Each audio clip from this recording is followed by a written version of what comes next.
자, 이번에는 문자에 대해서 보도록 하겠습니다. 우리 도면에서 문자는 표제란이라든지 아니면 지시선, 아니면 도면명을 쓴다든지 이런 식으로 사용이 되겠죠. 그래서 CAD에서도 우리가 문자를 입력할 때에 여러 가지 방법이 있는데요. 한번 보도록 하겠습니다.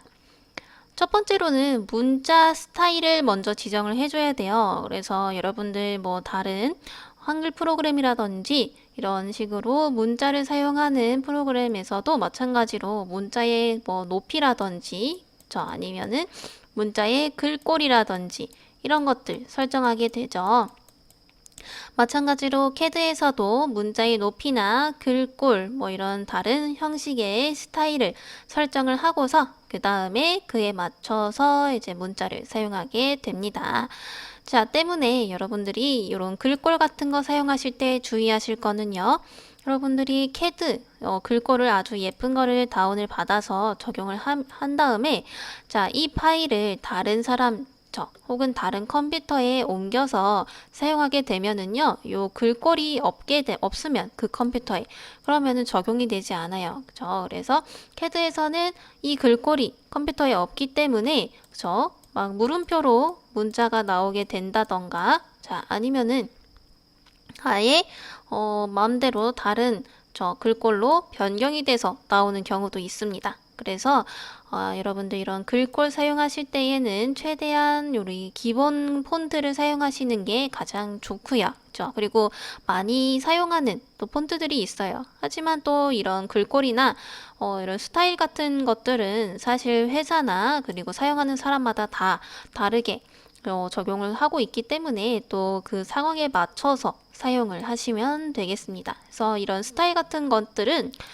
꼭 이렇게 해야 된다라는 것들이 없어요. 그래서 각자 사용하고자 하는 용도에 맞춰서 개별적으로 자기만의 어떤 스타일을 가지고서 사용을 하는 거기 때문에 꼭 이렇게 해야 된다라는 것은 없습니다.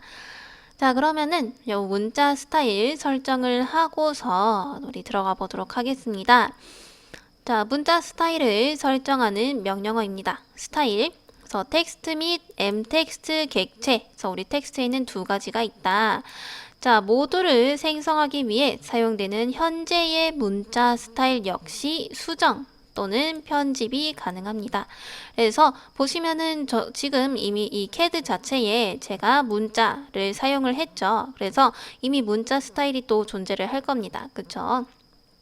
그래서 저는 이런 문자 스타일을 이용해서 문자를 사용한 거고요. 자, 우리 또 새로 한번 적용을 시켜보도록 하겠습니다. 자, 문자는요, 형식에서 문자 스타일 찾아줄 수가 있고요. 명령어는 스타일입니다. 그래서 문자 스타일은 그냥 스타일. 자, 단축키는 ST, 스페이스바 눌러보겠습니다.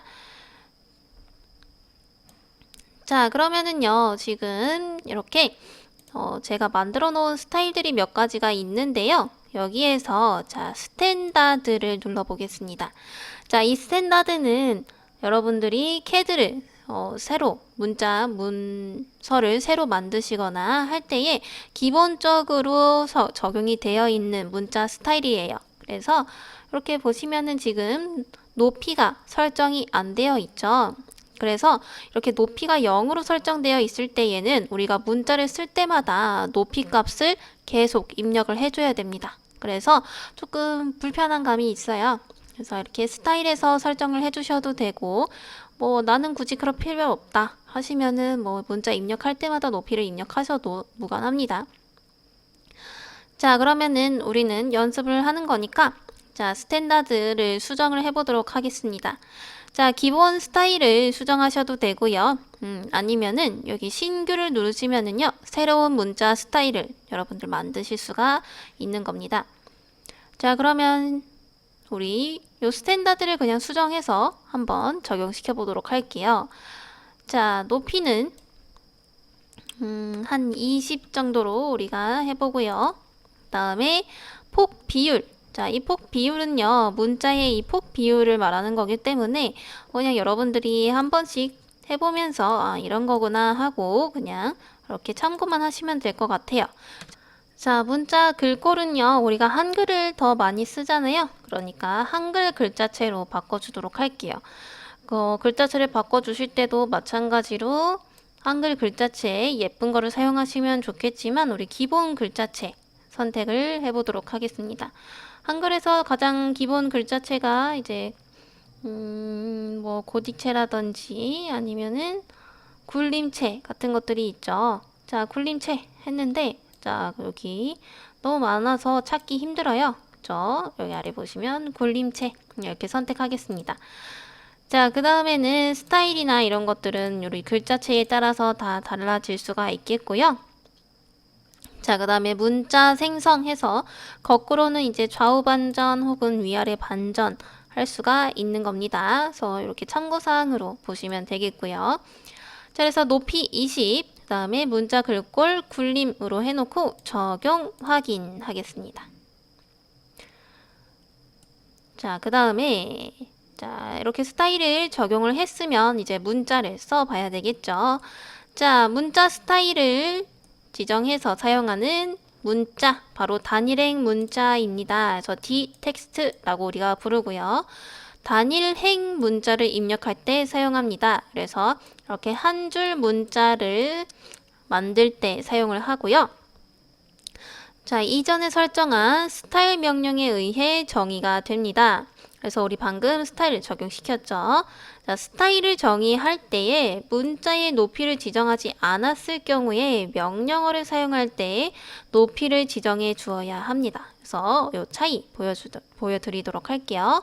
메뉴에서는 그리기 메뉴에서 문자 찾으신 다음에 아이고 자, 문자에서 단일행 문자 찾아주실 수가 있겠고요.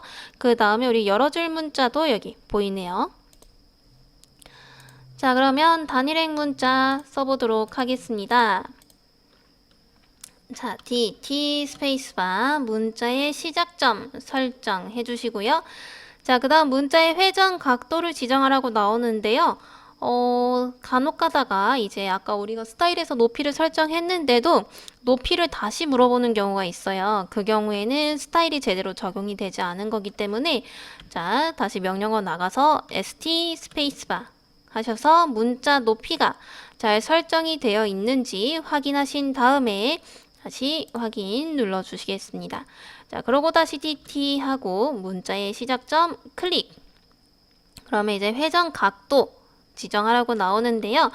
자, 우리 문자도 오른쪽 3시 방향으로 쓰여지죠. 우리 3시 방향은 0도라고 했습니다. 그렇죠? 그래서 자, 각도를 직접 입력해 주시거나 혹은 이렇게 마우스 커서를 이용해서 지정해 주셔도 돼요. 자, 간혹 가다가 또 직교 모드를 켜놓고 이 상태에서 직교 모드는 그냥 마우스 커서로만 지정을 해주시면 되는데 이 상태에서 또 0도를 입력하면은요, 이런 식으로 마우스 커서가 또 기준이 돼서 이런 식으로 6도, 자, 그 다음에 0 자체는 의미 없는 숫자가 쓰여지게 됩니다. 그래서 직교 모드를 풀어주신 다음에 우리 각도 같은 거 입력할 때에는 직교 모드를 풀어주시는 게 좋다라고 했었죠. 그래서 직교 모드 F8번 누르셔서 꺼주신 다음에 저 직접 각도 입력하겠습니다. 자, 0도 입력하고 스페이스바 누르실게요. 자, 이 상태에서 이제 원하시는 문자 써보도록 하겠습니다. 자, 뿌리 깊은 나무. 자, 이렇게 문자 입력했습니다. 다음에 엔터 누르고 두 번째 줄에는 오늘의 날씨 이렇게 계속 원하시는 글자를 써보도록 할게요. 다음에 평면도 자, 이런 식으로 자, 한 4줄 정도 이렇게 써줬는데요. 그렇죠? 자, 이 상태에서 이제 나는 글자를 마무리하고 싶다, 끝내고 싶다 하시면은요. 자, 엔터를 누르시면 다음 행으로 넘어가죠. 자, 근데 여기서 한 번 더 엔터를 눌러 주시면 이렇게 문자가 종료가 되게 되겠습니다. 자, 이 상태에서 이제 글자를 하나씩 클릭을 해 보시면은요. 이런 식으로 저 각 행마다 분리가 돼서 나온 것을 볼 수가 있어요. 그래서 우리가 이렇게 한 줄씩 쓰여지는 문자다 해서 우리가 단일행 문자라고 얘기를 하는 거고요. 사용하실 때에는 여러 줄을 써놓고 그 다음에는 이렇게 단일행으로 우리가 사용을 할 수 있는 문자가 단일행 문자가 되겠습니다. 자, 그런데 다시 우리가 이번에는 스타일에서 높이를요 0으로 맞춰놓고 적용 확인할게요. 그런 상태에서 다시 dt 명령어 사용해 보겠습니다. dt 스페이스바. 자, 문자의 시작점 클릭하면은요 이번에는 문자의 높이 설정을 하라고 나와요. 왜냐면 저희가 스타일에서 문자 높이를 설정해 놓지 않았기 때문에, 그러니까 0이라는 거는 설정이 되지 않았다라는 뜻이죠. 그래서 이렇게 설정이 되지 않았으니까 그럼 문자 높이를 얼마로 쓸 거냐 하고 우리한테 이제 물어보는 거죠. 자, 그러면 우리 문자 높이를 이번에는 30 해놓고 스페이스바 해놓고 이번에는 90도로 해놓고 한번 써볼까요? 자, 회전 각도를 90 스페이스바 해놓고서 자, 뿌리 깊은 나무. 자, 이렇게 쓰여질 때에는 바르게 쓰여지는데요. 자, 엔터 쳐주시면 이런 식으로 90도 회전이 되어서 쓰여지는 거 보실 수가 있겠죠. 자, 이런 식으로 각도 조절하실 수가 있겠고요. 자, 한 번 더 ST 해볼게요. 우리 방금 근데 한글 썼으니까 한영키 눌러줘서 영문으로 바꿔주신 다음에 다시 한번 ST 스페이스바. 자, 이렇게 우리 문자 글꼴을 보시면은요. 문자 글꼴에서 이렇게 조금 올려보시면 이렇게 알파벳, 골뱅이 모양으로 이렇게 되어 있는 문자들이 있습니다. 자, 이 골뱅이 모양은 무엇이냐? 제가 한번 골뱅이로 지정을 해놓고서 적용 확인하니까 자, 이번에 이렇게 이런 식으로 문자들이 어떻게 됐어요? 다 누웠죠. 그죠? 그래서 옆으로 누워버리게 된다. 이게 골뱅이.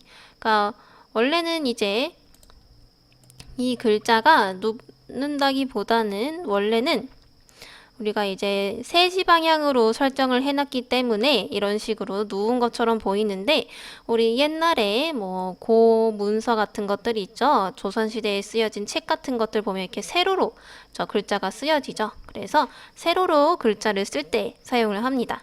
자, 이 상태에서 제가 dt 입력하고요. 다음에 문자 시작점 선택한 다음에 문자 높이 20 스페이스바 하고서 자, 우리 이렇게 세로로 쓰여지는 글자는 아래로 이렇게 쓰여지잖아요. 그죠? 그러면은 자, 이 아래 각도 270도 입력하겠습니다. 270 스페이스바 하고서 뿌리 깊은 나무 입력하고 엔터 쓰면은 자, 이런 식으로 어때요? 글자가 세로로 쓰여질 수가 있겠죠. 자, 그래서 요 골뱅이는 문자가 누워서 쓰여진다. 그래서 우리 세로로 글자를 쓸 때 사용하는 폰트다, 글꼴이다 라고 참고사항으로 알아두시면 되겠습니다. 자, 그래서 ST 자, 이렇게 한영키 누르고 다시 ST 하고서 문자 글꼴은 그래서 우리가 반듯하게 쓰려면 요 골뱅이 모양 있는 폰트가 아니고 그죠? 앞에 폰트 골뱅이가 없는 폰트를 사용하셔야 되겠습니다. 자, 그래서 폰트 굴림으로 설정해 주신 다음에요. 적용 확인하겠습니다. 자, 이렇게 우리 단일행 문자 사용을 해봤고요. 그 다음에 문자는 또 한 가지가 더 있어요. 바로 여러 줄 문자입니다.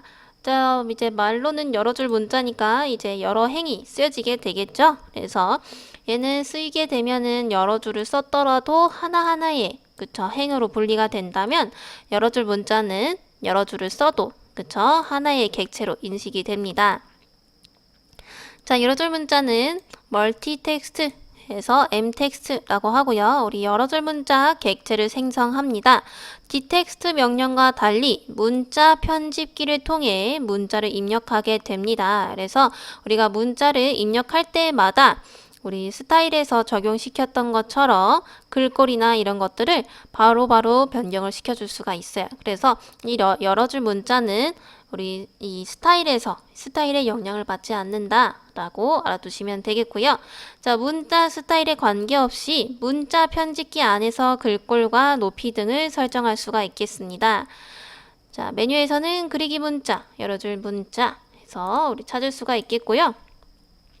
자, 보시면은 이런 식으로 우리가 디텍스트로 사용한 이런 글자들은요. 어때요? 제가 스타일을 바꾸면 스타일에 바꾼 대로 이렇게 바뀌게 되죠. 그죠?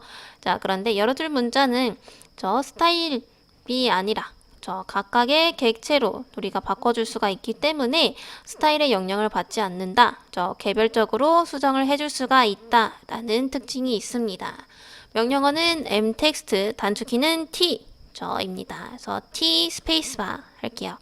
자, 그럼 여러 줄 문자는 어떻게 사용이 되냐면, 자, 일단은 영역을 지정하게 됩니다. 그래서 내가 글자를 쓰고자 하는 영역을 우리 사각형 그리듯이 지정하면 돼요.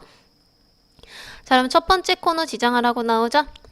그래서 글자의 영역에 왼쪽 하단 클릭, 그 다음에 자, 이런 식으로 오른쪽 상단 클릭 해주면은요, 내가 이 지정한 영역에 글자가 써지게 되는 겁니다. 자, 그러면서 위에 보시면 이렇게 문자 형식이라는 요런 창이 보이게 되는데요.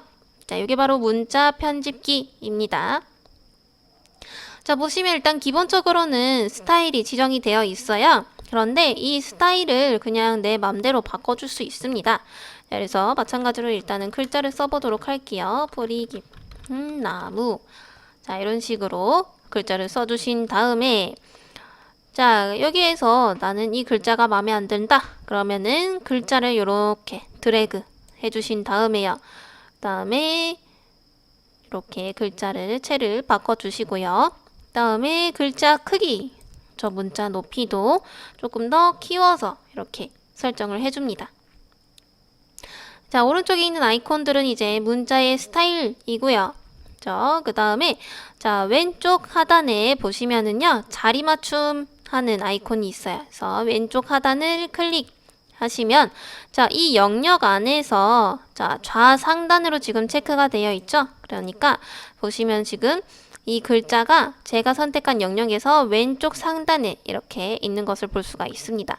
자, 근데 우리 보통 영역의 거의 중간 중심에 많이 사용을 하기 때문에 아이콘 클릭하시고 중간을 클릭하시게 되면은요, 이 영역의 가운데 지점에 이렇게 위치하게 됩니다. 자, 이 상태에서 완료가 됐으면, 자, 엔터를 입력하면은요, 얘는 계속, 여러 줄이기 때문에 이 영역 안에서 계속 글자가 써지게 돼요. 그렇기 때문에 이 상태에서 그냥 OK, 문자 편집기에 있는 확인을 눌러 주셔야 문자가 이렇게 완료가 됩니다. 자, 그런데 내가 글자를 썼는데 확인까지 눌러버렸는데 문자를 오타가 났거나 잘못 썼을 경우에 수정을 하시려면요, 요 글자를 그냥 더블 클릭 해주시면 다시 문자 편집기가 나오고요. 여기에서 다시 수정을 해주시면 되겠습니다. 그래서 뭐 글꼴을 바꾸고 오케이 해주시면 되겠죠.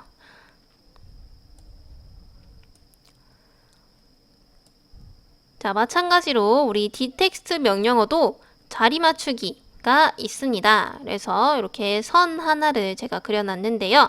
자, 요 멀티텍스트에서 자리 맞추기는 우리가 지정한 이 영역 안에서 그쵸, 왼쪽 상단이냐 가운데냐 뭐 오른쪽 하단이냐 이런 식으로 설정을 하는 건데요. 자, 단일행에서의 자리 맞추기는 무엇이냐? 자, 일단 이 선분 위에다가 제가 단일행으로 글자를 써보겠습니다. 자, 단축키는 DT 한영 누르고 DT 스페이스바 하고서 자, 문자의 끝에다가 제가 끝점을 찍고서 문자의 시작점 찍겠습니다. 그 다음에 높이, 자, 높이는 한 30으로 설정할게요. 30 스페이스바.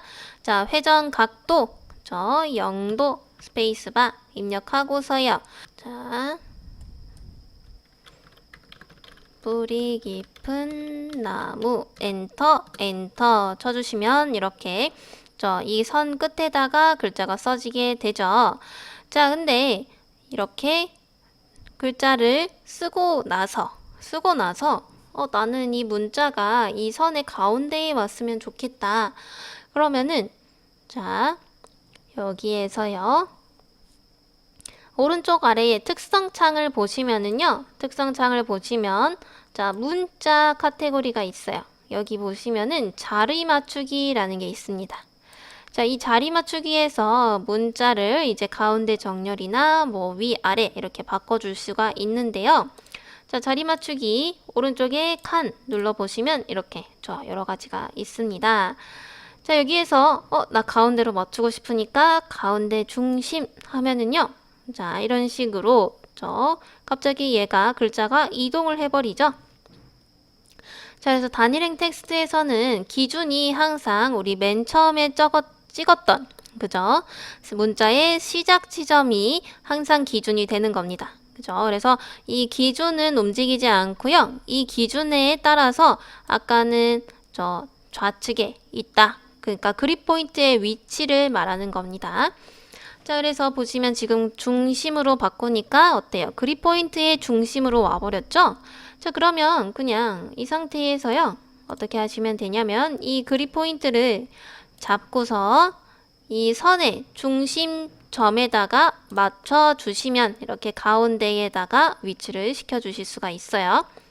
자, 그 다음에 이번에는 자, 오른쪽 정렬해야지 하고 오른쪽을 누르면은요. 문자는 또 왼쪽으로 가버려요. 왜 그러느냐?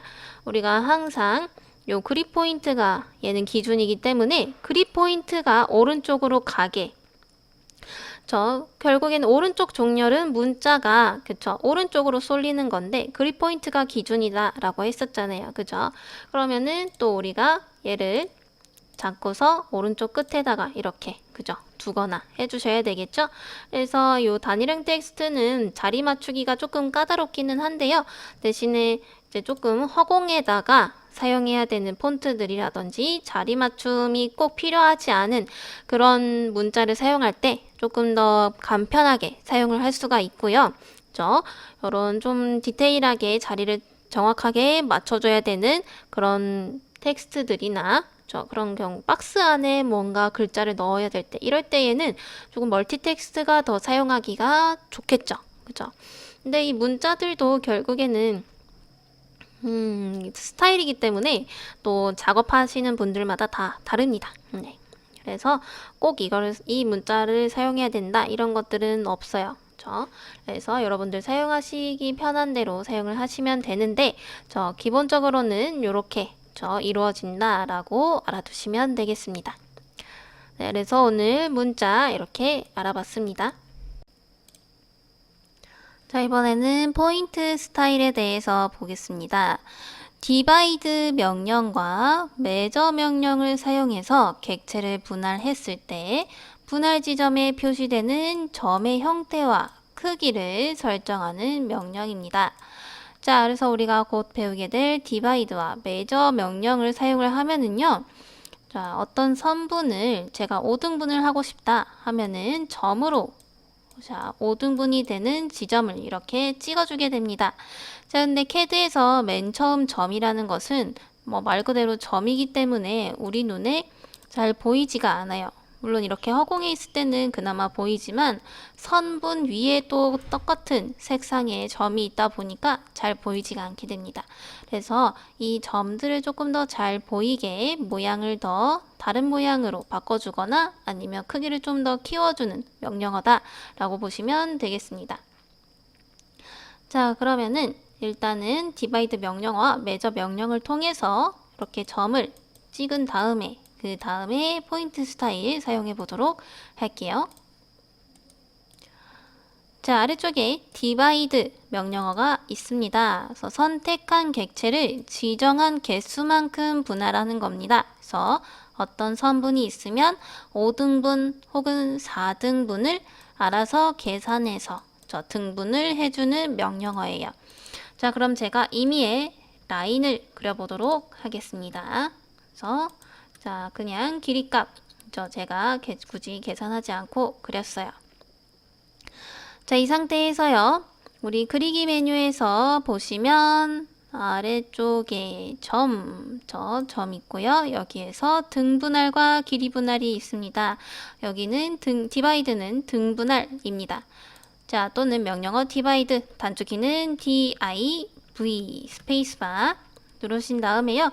자, 내가 등분하고 싶은 객체, 뭐 선분이라든지 다른 객체를 선택해 주고요. 자, 그럼 바로 다음 단계로 넘어가게 됩니다. 자, 세그먼트의 개수를 입력하라고 나오는데요. 우리 세그먼트라는 거는 쉽게 말해서 어떤 객체가 이렇게 만들어져 있으면은 이 객체를 구성하는 어떤 선의 요소, 요소라고 할 수 있겠습니다. 그래서 거의 보통은 이렇게 선으로 이루어져 있는 요소를 우리가 세그먼트라고 얘기를 합니다. 자, 그러면 이런 오각형 같은 경우에는 세그먼트가 5개가 되는 거죠. 그죠?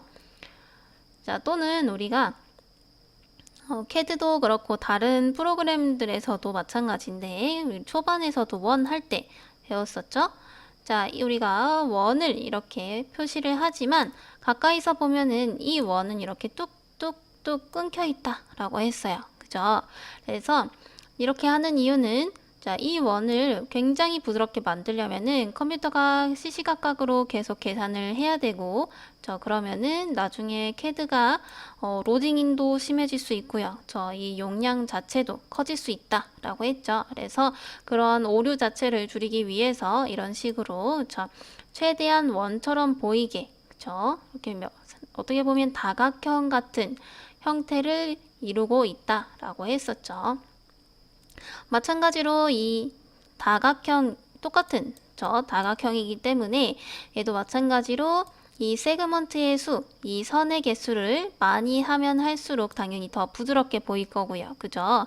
만약에 세그먼트의 개수를 적게 하면 할수록 더 뭔가 원 같지가 않고 더 다각형 같이 보이는 그런 형태로 보이게 되겠죠? 자, 그래서 이 세그먼트라는 것 자체도 결국엔 이제 몇 등분을 할 것이냐, 몇 개로 나눌 것이냐 라고 물어보는 겁니다. 자, 그러면 세그먼트의 개수를 우리는 5개로 만들겠다 하면은 5 입력하고요. 스페이스바 눌러줍니다. 자, 그러면 지금 티가 안 나요.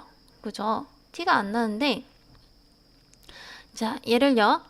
이 선이 포함되지 않게 약간 선의 안쪽에서 허공을 클릭하고요. 그 다음에 오른쪽으로 가는데 오른쪽으로 쭉 해도 어차피 선분은 이 박스 안에 다 들어오지 않죠. 자, 이 상태로 클릭을 해보면은요. 갑자기 요 사이에 그립 포인트가 생기는 것을 확인할 수가 있어요. 그죠? 자, 이게 무슨 말이냐? 바로 이 선분을 지금 몇 개예요? 하나, 둘, 셋, 넷, 5개로 나눠주는 점들입니다. 그래서 디바이드 명령어와 메저 명령어를 사용할 때에 우리가 등분이다, 분할이다 라고 얘기를 하니까 진짜로 선을 이제 몇 등분을 해서 끊어주는 것처럼 보일 수 있지만 이 원래의 원본 객체는 끊어지지 않습니다. 그죠? 자, 이렇게 제가 선을 클릭하면은요, 얘는 그냥 그대로 이렇게 원본 객체로 남아 있고요. 등분을 무엇으로 하느냐? 바로 점으로 등분 표시만 해주는 겁니다. 자, 그런데 이렇게 봤을 때는 지금 등분이 된 건지 우리가 모르겠죠? 그래서 점 스타일을 이용해서 점이 조금 더 잘 보이게 해주는 겁니다. 자, 그러면은 포인트 스타일 다시 보도록 할게요. 명령어는 포인트 스타일, 단축키는 DDP 타입입니다. 자, DDP T까지 치면은 이렇게 DDP 타입 나오게 됩니다. 그래서 이 상태에서 그냥 스페이스바 누르시면 돼요. 자, 그럼 점 스타일에 대한 창이 나오게 되는데요. 여기에서 여러분들이 원하시는 점의 모양을 선택하시면 되겠습니다. 그래서 저는 이렇게 X자 표시로 한번 해볼게요. 자, 그리고 점 크기는요. 5%, 그러니까 이 화면에서 5% 크기로 내가 작업하겠다라는 건데요. 5%는 조금 큰 감이 있어요. 그래서 3%나 아니면은 2% 정도 하면은 적절하게 사용을 하실 수가 있는데 이것도 상대적인 거기 때문에 여러분들이 작업하시기 편한 크기로 조절하시면서 사용하면 됩니다. 자, 저는 2%로 한 다음에 확인 눌러줄게요. 그 다음에 아래쪽에 내려가 보시면은요. 자, 이런 식으로 점이 X자 형태로 변해서 잘 보이게 되었죠. 자, 그리고 X자 형태의 이렇게 객체도 선택이 되기 때문에 훨씬 우리가 수정하기가 쉬워졌다라는 거 확인하실 수가 있겠죠. 자, 그래서 이렇게 5등분을 하신 다음에 자, 그 상태에서 이제 노드 스냅 이용해서 여기 5등분한 점에서 뻗어져 나오는 이런 선들, 그쵸? 또 그릴 수도 있겠고요. 그쵸? 자, 그래서 이 모든 이 선분을 5등분 혹은 4등분 해서 전체에서 등분을 하는 게 바로 디바이드 명령어다. 이렇게 이해하시면 되겠습니다. 자, 그다음에 아래에 measure는 무엇이냐? 제가 똑같은 라인을요, 카피할게요. 자, 똑같은 길이의 라인을 카피했습니다. 자, 선택한 객체를 지정한 거리만큼 분할하게 되겠습니다. 그래서 자, 일단은 이 선분의 길이가 대략 얼마 정도인지만 확인해 볼게요. 자, 우리 치수 명령어도 있지만 방금 배웠던 dist 명령어 사용해 볼게요. di 스페이스바 하고서 첫 번째부터 두 번째 정점 찍으면은요.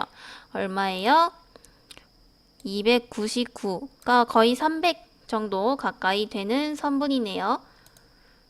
자, 그러면은 마찬가지로 measure 명령을 이용해서 이번에는 전체에서 몇 등분을 하는 게 아니고 나는 이거를 50만큼씩 등분을 하고 싶다. 아니면은 뭐 150만큼, 120만큼만 등분을 하겠다.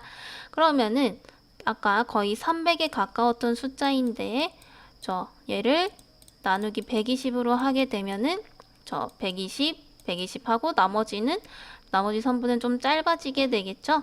자, 그래서 한번 확인해 보겠습니다. 자, 명령어는 measure이고요. 단축키는 me입니다. me 스페이스바. 객체 선택. 다음 세그먼트에 이번에는 길이를 설정하는 겁니다. 그래서 세그먼트의 개수는 디바이드, measure는 세그먼트 하나당의 길이를 설정하는 겁니다. 자, 그러면 총 300이었으니까 저는 한 70 정도로 나눠볼까요? 70 스페이스바 하면은 자, 이런 식으로 여기서부터 다음 점까지가 70으로 나눠지게 되고 마지막은 이렇게 남아서 이런 식으로 짧게 남아진 것을 확인할 수 있겠죠.